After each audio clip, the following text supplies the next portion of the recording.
আগলছাড়ায় জাতীয় পুষ্টি সপ্তাহের উদ্বোধন। আগলছাড়া থেকে প্রতিবেদন পাঠিয়েছেন মোহাম্মদ শামীমুল ইসলাম শামীম। স্মার্ট বাংলাদেশ বিনির্মাণে খাবার খাবো পুষ্টিগুণে, এই প্রতিপাদ্য বিষয়কে সামনে রেখে বরিশালের আগলছাড়ায় জনস্বাস্থ্য পুষ্টি প্রতিষ্ঠানের আয়োজনে এবং উপজেলা স্বাস্থ্য কমপ্লেক্সের বাস্তবায়নে জাতীয় পুষ্টি সপ্তাহের উদ্বোধন করা হয়েছে।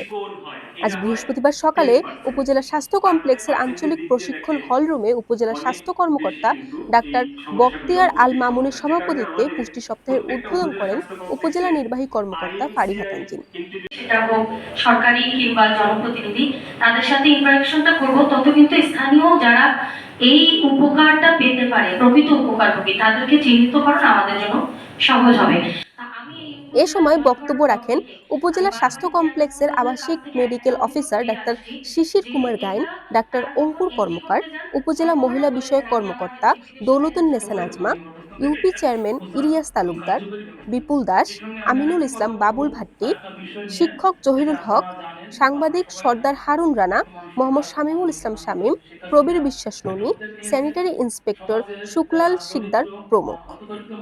এ সময় উপজেলা স্বাস্থ্য কমপ্লেক্সের চিকিৎসক, নার্স সহ বিভিন্ন দপ্তরের সরকারি কর্মকর্তারা উপস্থিত ছিলেন। পুষ্টি সপ্তাহ উপলক্ষে উপজেলা স্বাস্থ্য কমপ্লেক্সে সপ্তাহব্যাপী সচেতনতামূলক স্বাস্থ্য বার্তা প্রদান, এতিমখানায় পুষ্টিকর খাবার বিতরণ ও মাস সমাবেশ সহ বিভিন্ন কার্যক্রম পরিচালিত হবে।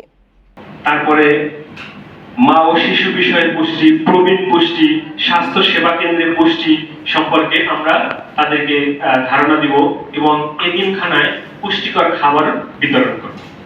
এই কার্যক্রমগুলি আমরা করে থাকবো।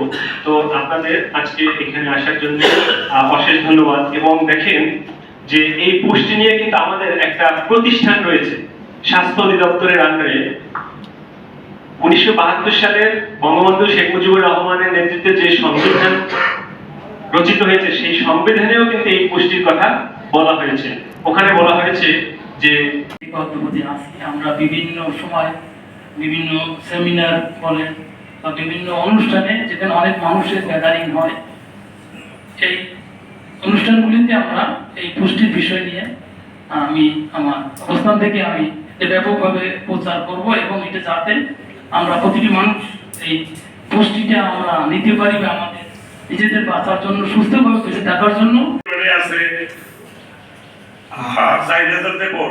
ওই পরিমাণেই আছে এবং এইটা বাচ্চা না, একটা সাইড দিয়া তারা করিয়ে দিচ্ছে। এবং একটা ঘরেও দেখা গেছে বাপ আছে, ছেলে আছে, মামু আছে, ফুফু আছে, কিন্তু আল্লাহ